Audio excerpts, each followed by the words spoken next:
there wasn't a whole lot of time for that. So, but that was my earliest memory of my mother, was that she... Lucille Ball, who is widely regarded as one of the most prominent and well-liked individuals of the 20th century, not only broke barriers in the categories of comedy and television, but she also successfully navigated the obstacles of parenting while being in the spotlight of Hollywood.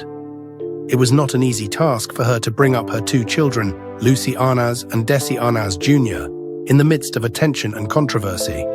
In the years following her departure, they had, for the most part, kept a respectful silence over the private life of their family until now. Lucy Arnaz, the daughter of Lucille Ball, has expressed her willingness to come forward and share shocking realities that have put the entire globe in a state of shock. Underneath the glitz and glamour that surrounds this famous family, what more mysteries are concealed? What new insights will these disclosures bring to our understanding of the legacy that Lucille Ball left behind? As we delve into the important and shocking details that Lucy Arnaz has brought to light, we invite you to join us. But before we get into it, let's take a look at the life of the renowned Lucille Ball to find out what led to the exposure of these secrets. A biography of Lucille Ball's life.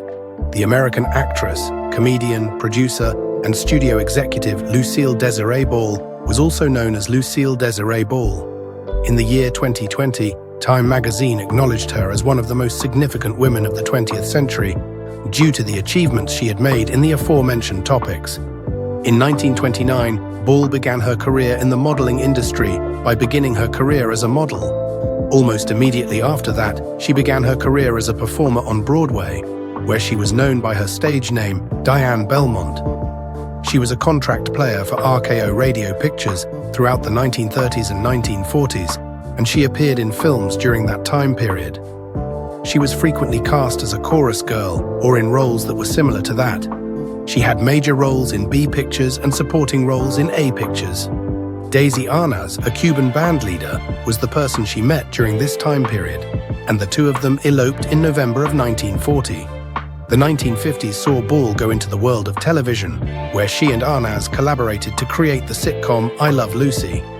In the year 1951, she gave birth to their first child, Lucy, and in the year 1953, she gave birth to Desi Arnaz Jr. After the divorce was finalized in March of 1960, she went on to marry the comedian Gary Morton in 1961. During the years 1960 to 1961, Ball was both a producer and a performer in the Broadway musical Wildcat.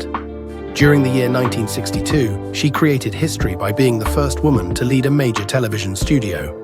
Her company, Desilu Productions, was responsible for producing blockbuster television series such as Star Trek and Mission Impossible. After the success of Wildcat, she collaborated with her co-star on I Love Lucy, Vivian Vance, on the television show The Lucy Show.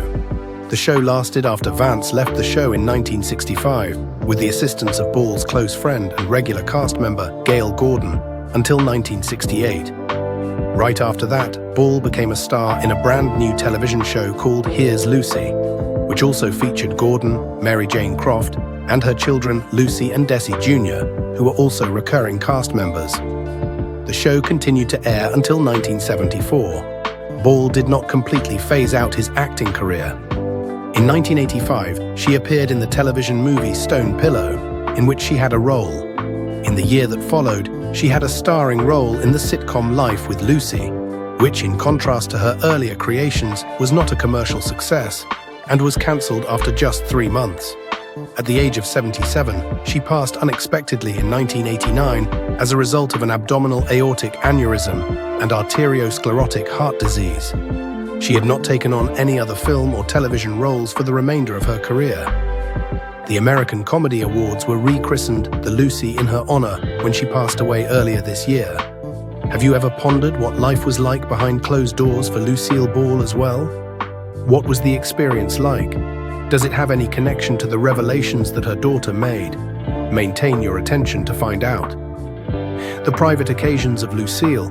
In 1940, while Ball was working on the shooting of the Rodgers and Hart stage hit Too Many Girls, he came into contact with Desi Arnaz, a Cuban-born band leader. They were able to establish a relationship quite fast and went on to elope on November 30th, 1940, which was only 2 months after the film was released. Although Arnaz was recruited into the army in 1942, he was unable to serve due to a knee ailment. As a result, he was able to remain in Los Angeles, where he planned and performed United Service Organization shows for wounded service members who were returning from the Pacific. In 1944, Ball filed for divorce and was granted an interlocutory decree. However, she and Arnaz reconnected prior to the issuance of the final decree. Lucie Desiree Arnaz was born to Ball on July 17, 1951, which was just under 3 weeks before her 40th birthday. Ball gave birth to their daughter. She gave birth to their son, Desiderio Alberto. Arnaz IV, also known as Desi Arnaz Jr., a year and a half after the birth of their first child. Despite the fact that I Love Lucy was already a hit before the birth of their child, Ball and Arnaz decided to incorporate her pregnancy into the show. She had a cesarean section set to take place in real life, and it was supposed to coincide with the arrival of the baby that her television character was expecting. CBS was adamant that a pregnant woman could not be depicted on television, and the word pregnant was not permitted to be articulated while the program was being broadcast. Nevertheless, the network allowed the pregnancy plot to be aired, but they stipulated that the word expecting should be used instead of pregnant. This was done after receiving agreement from a number of religious figures. Despite the fact that the episode titles were never displayed on screen, the official title of the episode was Lucy is enceinte, which is a French phrase that means woman who is pregnant. On the evening of January 19, 1953, 44 million viewers watched as Lucy Ricardo welcomed young Ricky into the world. Meanwhile, in real life, Ball gave birth to her second child, Desi Jr., on the same day in Los Angeles. The inaugural issue of TV Guide, which was published for the week of April 3rd to April 9th, 1953, depicted the birth on the cover of the publication. Ball, Arnaz, Vance, and William Frawley all made appearances together on a Bob Hope special that aired on NBC in October of 1956. The event featured a parody of the television show I Love Lucy. The only time that all four stars appeared together in a color broadcast was during this particular event. Both Ball and Arnaz experienced a substantial amount of stress as a result of Desilu's expansion into a huge enterprise by the time the 1950s came to a close. Ball filed for divorce in Santa Monica Superior Court on March 3, 1960, the day after Desi Arnaz's 43rd birthday. This was just one day after taping the final episode of the Lucy Desi Comic Hour. Ball's petition was submitted on March 3, 1960.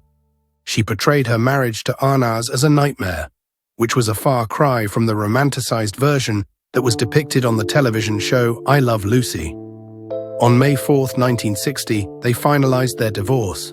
Nonetheless, despite the fact that their marriage had come to an end, Ball and Arnaz continued to be close friends and had cherished memories of each other until his passing in 1986. It is possible that her divorce in real life had a subtle impact on her later television performances, in which she was regularly cast as a woman who was not married, most of the time a widow. Following that, Ball took on the main part in the Broadway musical Wildcat, which also featured Keith Andes and Paula Stewart. This led to the beginning of a friendship with Stewart that would last for 30 years. Gary Morton, a comedian from the Borscht Belt, who was 13 years younger than Ball, was introduced to Ball by Stewart, who in turn connected her to her second husband. On the 19th of November in 1961, Ball and Morton tied the knot. Morton was swiftly lured into Ball's production firm, despite the fact that he had never watched I Love Lucy for the simple reason that his work schedule was so hectic. He was subsequently promoted to the position of producer after she showed him the ropes of the television industry. In addition, he made sporadic appearances on her shows in supporting parts. Not only did the couple possess properties in Snowmass Village, Colorado, but they also owned homes in Beverly Hills and Palm Springs, both in the state of California. Ball wrote in letters that she had written in 1983, "Boy, did I pick a winner." She was pleased with her marriage to Morton and proclaimed her happiness with the union. She stated that after being married to Arnaz for 19 years, she never imagined that she would marry again, but she turned out to be delighted that she did. Ball was very vocal about her disapproval of her son's connection with the actress Patty Duke. Later, when her son began seeing Liza Minnelli, she made the following remark, "I miss Liza, but you cannot domesticate Liza." What was Lucille's strategy for balancing her personal life with her long fame? Is there any legacy that she has left behind? Well, let's find out. It is her legacy. Over the course of her career, and even after she had passed away, Ball was honored with a great number of tributes, accolades, and acknowledgements.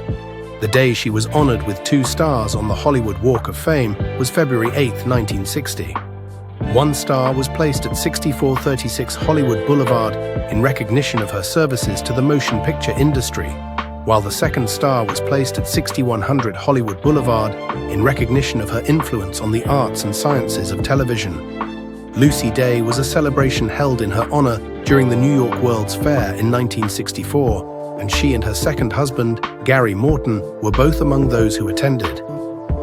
At the beginning of the 1960s, Ball collaborated with Betty Hannah Hoffman on the writing of an autobiography that recounted her life up until 1964. This endeavor was inspired by the guidance of Norman Vincent Peale.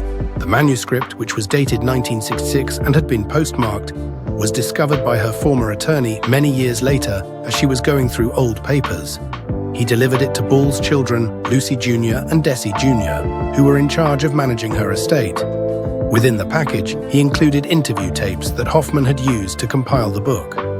The autobiography was initially published by Berkeley Publishing Group in 1997, and on July 9, 2018, it was made available as an audiobook through Audible. The narration of the book was provided by her daughter. A 2-hour special titled CBS Salutes Lucy, The First 25 Years, was shown by CBS in 1976 as a way to pay tribute to Lucy Ball. Because it was the first time that Ball and Arnaz had appeared together on film in 16 years, this special was notable because it represented the first time that they had done so. It was on December 7, 1986, that Lucille Ball was presented with the Kennedy Center Honors as a recipient of the distinction. Due to the fact that Desi Arnaz, who had been set to present Ball at the event, had gone away from cancer just 5 days previously, the tribute to Ball was particularly moving, considering the circumstances. In Arnaz's absence, the heartfelt introduction was delivered by Robert Stack, a friend and former star of the television show Desilu. Following the passing of Ball on July 6, 1989, President George H.W. Bush presented her with the Presidential Medal of Freedom. Additionally, the Women's International Center presented her with the Living Legacy Award subsequent to her passing. In recognition of Lucille Ball Desi Arnaz, the Lucille Ball Desi Arnaz Museum and Center for Comedy was constructed in Jamestown, New York, the city to which she was born. The street where she was born was renamed Lucy Lane, and the local Little Theater was dubbed the Lucille Ball Little Theater. Both of these transformations took place. Ball was recognized as one of the 100 most important people of the century to be published by Time magazine. A walk-through attraction known as Lucy A Tribute was presented to the public for the first time at Universal Studios Florida on June 7, 1990. This exhibit included snippets from her presentations, information about her life, exhibits of her personal belongings, and a quiz that visitors could participate in. Until the 17th of August in 2015, the attraction was open for business. Frances Fisher starred in the television show Lucy and Desi Before the Laughter, which was broadcast on CBS in the year 1991. Within the context of its Legends of Hollywood series, the United States Postal Service issued a commemorative stamp on August 6, 2001, in order to pay tribute to the fact that Ball would have turned 90 years old on that day. She was on the cover of TV Guide 39 times, which is more than any other person has ever done. Her first appearance on the cover was in 1953, when she was holding her infant son, Desi Arnaz Jr. She was honored with the title of Greatest TV Star of All Time by TV Guide, and later the publication marked the 50th anniversary of Love Lucy by publishing 8 covers that featured iconic scenes from the program. I Love Lucy was found to be the second best television program in the history of the United States, behind only Seinfeld, according to TV Guide's ranking in 2008. A member of the National Women's Hall of Fame, Ball was honored for her services to the women's movement and inducted into the hall in the year 2001. Additionally, the Lucille Ball space is a space that is located within the clubhouse of the Friars Club in New York as well. In 2007, she was honored with the Legacy of Laughter Award at the 5th Annual TV Land Awards, which was presented to her after her death. During the same year, she was voted number 2 on a list of the 50 most iconic figures in television, despite the fact that a public poll had chosen her to be number 1. The day that would have been Lucille Ball's 100th birthday was August 6, 2011, and Google commemorated the occasion by displaying an interactive doodle on its homepage. The doodle featured 6 classic moments from the television show I Love Lucy. On the same day, 915 people costumed as Ball gathered in Jamestown, establishing a new world record for the biggest number of Ball lookalikes in a single location. Scary Lucy is the moniker given to a statue of Ball that has been on display in Celeron, New York, since 2009. The statue has been criticized by locals for being frightening and not resembling Ball, which led to the nickname. On August 1, 2016, it was announced that the statue would be replaced on August 6 of that same year. On the other hand, because of its recent rise to prominence as a tourist destination, the original statue was relocated 75 yards away from its original location. This made it possible for people to view both versions of the statue. In the biographical television film Lucy, which was directed by Glenn Jordan and broadcast on CBS on May 4, 2003, Rachel York and Madeleine Zima played the roles of Ball. The year 2015 saw the announcement that Cate Blanchett would play the role of Ball in a biopic that Aaron Sorkin would write and direct. The film's title was not disclosed. In the end, Nicole Kidman was cast in the part of Ricardo in the film Being the Ricardos, which was directed by Sorkin and released in 2021. In recognition of her performance as Ball, Kidman was acknowledged with a nomination for the Academy Award in the category of Best Actress on February 8, 2022. Additionally, she was awarded the Golden Globe for Best Actress in a Motion Picture Drama. As a way to pay honor to Ball, an episode of Will and Grace from 2017 recreated the shower scene from the episode of The Lucy Show, titled Lucy and Viv Put in a Shower, which was originally broadcast in 1963. In another episode that aired 3 years later, she was honored by reenacting 4 episodes from the television show I Love Lucy. In the episode of American God titled The Secret of Spoons, which aired in 2017, Gillian Anderson played the role of Lucy Ricardo, who was played by Ball. During the production of I Love Lucy, Sarah Drew played the role of Lucille Ball. There was a humorous occurrence on the path to the sitcom, which is a comedy that examines the difficulties that Ball and her husband encountered in order to get their sitcom on the air. A premiere of the play took place in Los Angeles on July 12, 2018, with Oscar Nunez playing the role of Daisy Arnaz and Seamus Dever as Jess Oppenheimer, the producer and chief writer of the I Love Lucy television show. Jess Oppenheimer's son, Greg Oppenheimer, is the author of the play that was written by him. In August 2020, BBC Radio 4 aired a serialized version of the play in the UK, titled Lucy Loves Daisy. A funny thing happened on the way to the sitcom, featuring Anne Heche as Ball. In January 2023, Louisiana Theatre Works launched a 22-city US national tour of the play under the same title, with Ellis Greer starring as Ball. Lucille Ball was also a vocal supporter of gay rights. What impact did Lucille's life have towards her daughter and family? Could this have led to the family's tragedy? Keep watching. Lucy Arnaz and family Lucy Arnaz, in a candid conversation, shared insights into her family dynamics, focusing on the unique challenges fame introduced to her children's upbringing. Her 3 energetic children brought joy and vitality into their home, creating an environment that was both inspiring and challenging for Lucy as she navigated the complexities of raising kids in the public eye. The spontaneity and innocence of their play reminded her of the delicate balance she sought to maintain between her public image and her treasured role as a mother. When asked how she protected her children from the intense media scrutiny, Lucy explained that she took careful steps to shield them during their early years. She expressed a strong protective instinct, typical of mothers, but heightened by her family's high-profile status. "Thank God my kids are fine," Lucy said, revealing her worries about potential dangers similar to those faced by Frank Sinatra Jr. As her children matured, Lucy reflected on their possible futures in the entertainment world, fully aware of the pressures and difficulties that come with it. She understood that her children would inevitably learn about their grandmother's and parents' fame, and might wish to follow in their footsteps if they decided to pursue careers in the industry. Lucy stressed the importance of doing it for the right reasons, not for the allure of fame, but out of a true passion for the craft, much like her own entry into acting, driven by a love for the art rather than a desire for fame. Lucy had seen the highs of stardom within her family and recognized that fame often brought more challenges than solutions. Her career choice was driven by passion rather than the allure of fame. Lucy and her partner Larry frequently reminded themselves to live modestly, avoiding the temptations of sudden wealth, such as expensive homes and luxury cars, which could lead to financial instability if their careers faltered.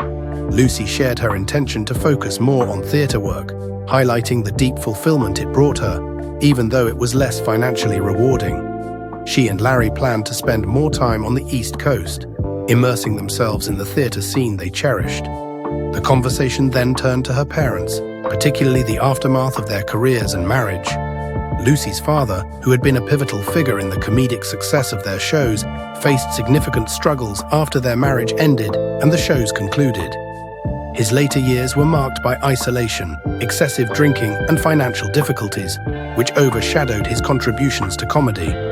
Despite his innovative mind and crucial role in television comedy, he did not receive the recognition he deserved, a fact that brought sadness to Lucy.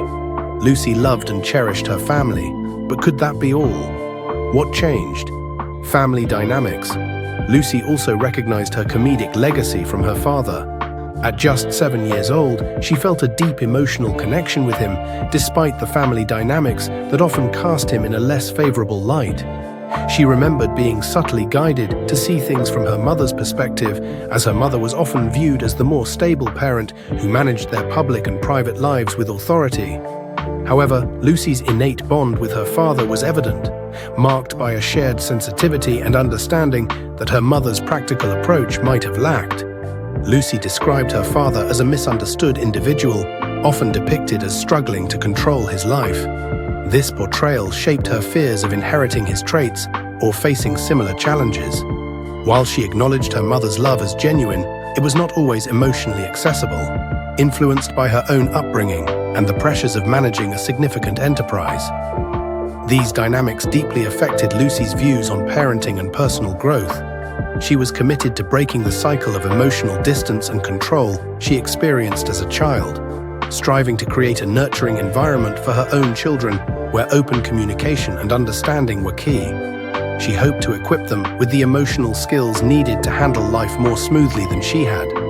Lucy found parenthood to be the most critical role she would ever assume, far outweighing her achievements in both career and personal life.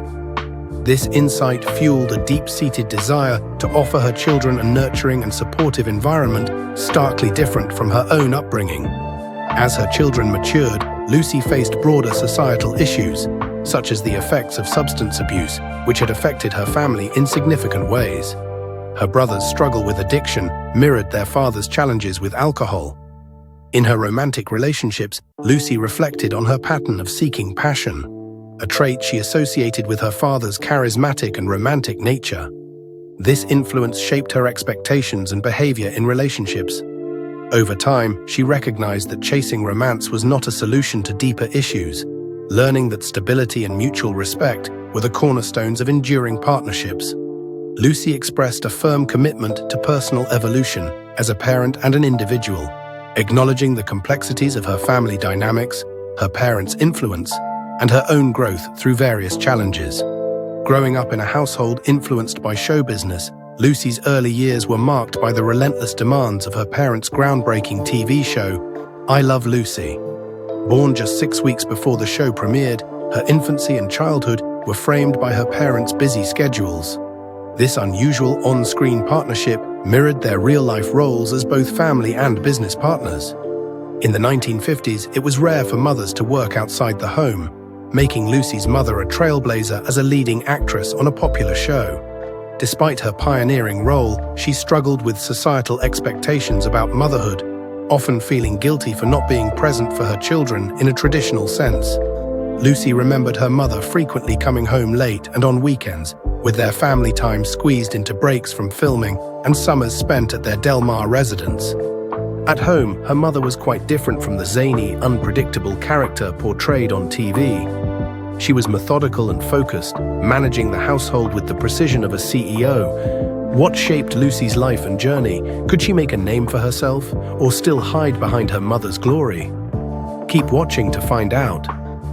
Lucy Arnaz's passionate career. Lucy's friends, influenced by her on-screen persona, expected a whirlwind of comedic antics at her home. Instead, they encountered a woman deeply invested in her family's well-being, always planning and preparing to make up for lost time.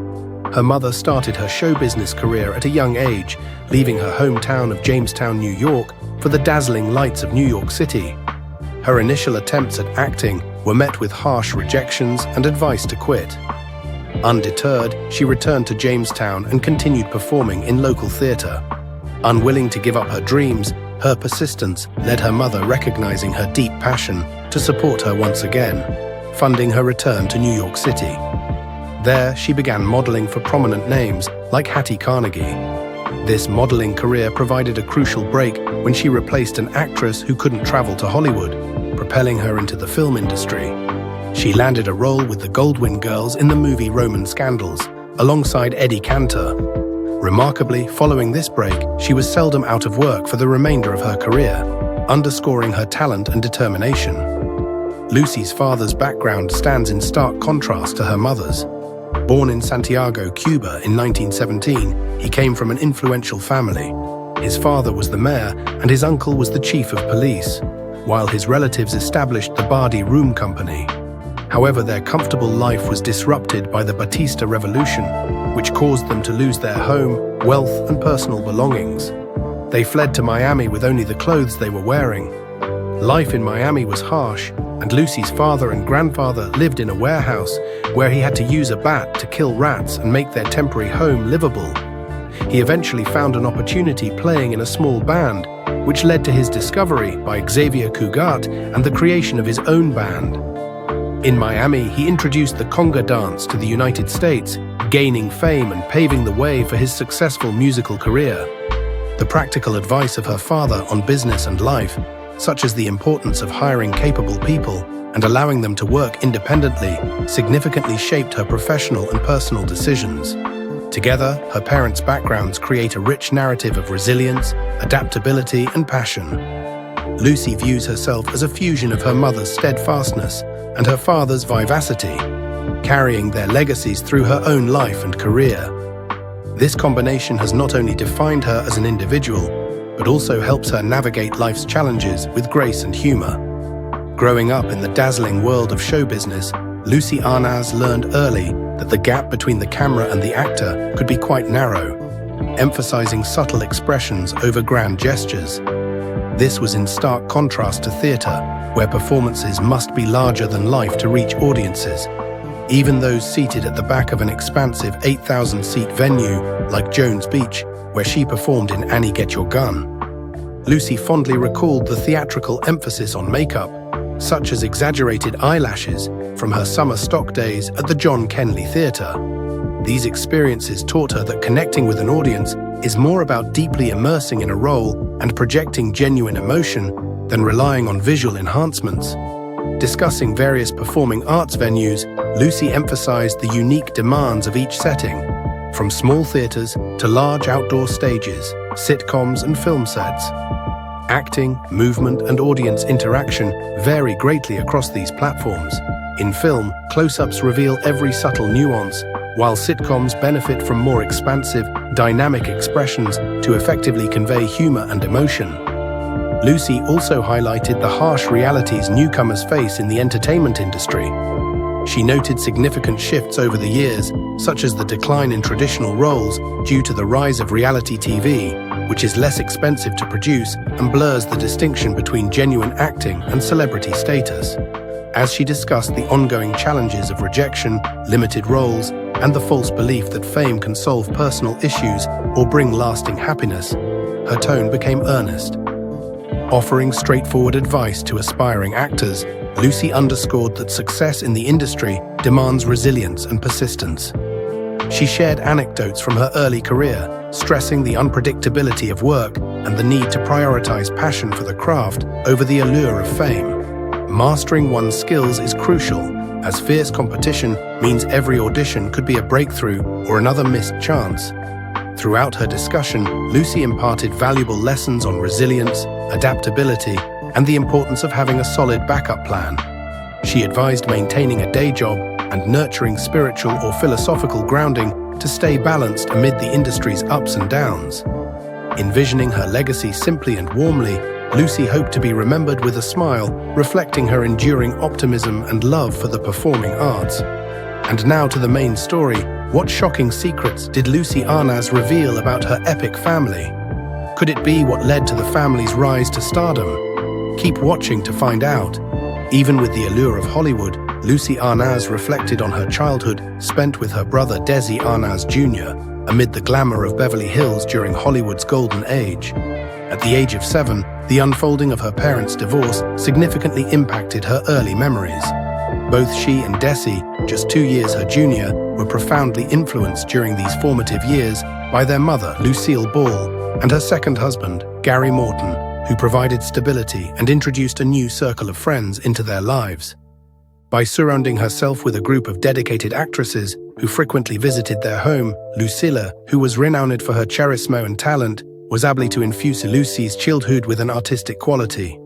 Iba Sedgwick, the widow of the renowned director Ed Sedgwick, who had served as Lucille's mentor, was one of the individuals who were present. She was thoroughly ingrained in their family life up until the time of her passing, and as a result, she was able to achieve the feeling of being a close relative by her consistent attendance at family events such as Thanksgiving and Christmas. During the time that Lucy and Desi were pursuing their own individual paths, their mother began providing guidance to other young couples. These young couples included Ross Martin and Sid, and Vonda Golden, who were related to Gary Morton. During her presentation, Lucy underlined the personal characteristics that she had with her brother, noting that both of them had a great passion for acting and the entertainment industry. Their connection extended beyond the realm of their professional pursuits, as they both held their Mexican background in high regard and frequently traveled to Baja, the region where their father had constructed a home. In addition to paying tribute to their father's memory, this communal retreat served as a symbol of their strong family bonds. Desi's early years were distinguished by his participation in the band Dino, Desi and Billy, which also included Dean Martin Jr. and Billy Hinchy. This was a particularly exciting period in Desi's life. Their famous song, "I'm a Fool," catapulted them to the forefront of the teenage music scene, bringing about a fan frenzy that was reminiscent of the Beatles and giving spectacular performances. Lucy made the observation that Desi was extremely lucky to be able to successfully manage this hectic lifestyle. On the other hand, their boyhood home on Roxbury Drive in Beverly Hills offered them a feeling of normalcy because it was there. Despite the fact that the street was home to other important personalities like Hal March, Jimmy Stewart, and Jack Benny, it was also home to members of the community who were not superstars, which helped to keep their neighborhood grounded. Regarding this matter, what are your thoughts? Are you of the opinion that the events would have transpired differently? Your ideas are welcome to be shared in the comment area below. I am grateful that you have seen this video. We sincerely hope that you found it compelling. Always remember to give it a like and subscribe. You may get caught up on the stories of your favorite celebrities by clicking on the next video that is displayed on your screen. Let's meet up there.